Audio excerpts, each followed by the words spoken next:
الرحیم یا ایھا الذین آمنوا کتب علیکم الصیام کما کتب علی الذین من قبلکم لعلکم تتقون۔ میرے عزیزو، اللہ تعالیٰ کا فرمان کہ روزے تم پر فرض کر دیے گئے ہیں۔ قرآن میں روزے کا حکم ہے تو فرض کس پر ہے؟ فرض تو بالغ حضرات پر ہے، مرد ہو یا عورت ہو، جو بالغ ہو چکے ہیں ان پر روزے فرض ہیں۔ لیکن میرا یہ کہنا ہے، میں یہ کہتا ہوں کہ ہم اپنے چھوٹے بچوں کو تاکید کریں روزے رکھنے کی۔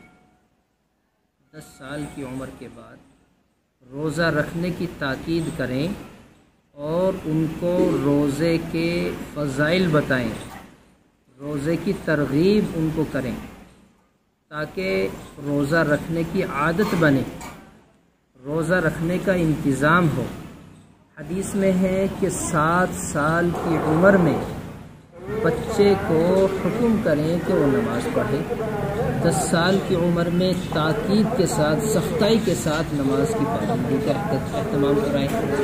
تو روزے میں 10 سال میں حکم کریں تاکہ بچہ بالغ ہونے تک روزہ رکھنے کا عادی بن جائے، اور بچپن سے جو اس کے اندر بیماریاں ہیں، جسمانی کمزوریاں ہیں، یا بچپن میں اس کے ساتھ ساتھ بیماری بڑھنی شروع ہو گئی ہے، تو ان بیماریوں کو دور کرنے کا ایک ذریعہ روزہ ہے۔ جب بچہ پورے دن بھوکا پیاسا رہے گا تو اس کے شریر میں زائد مادہ، جو چیزیں زائد بن رہی ہیں، زائد مادہ کم ہو جائے گا، زائد کیپیسٹی کم ہو جائے گی۔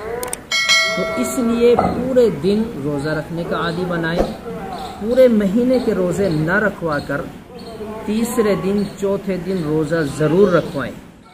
پہلا فائدہ تو یہ ہوگا کہ بچہ روزہ رکھنے کا عادی بنے گا۔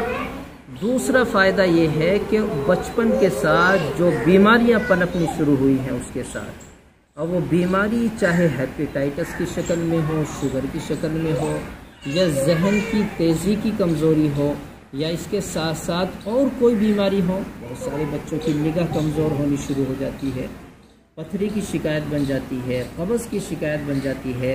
تو یہ جو بیماریاں جنم لینا شروع کر دیتی ہیں، یہ تمام کی تمام بیماریاں ختم ہو جاتی ہیں روزے کی برکت سے۔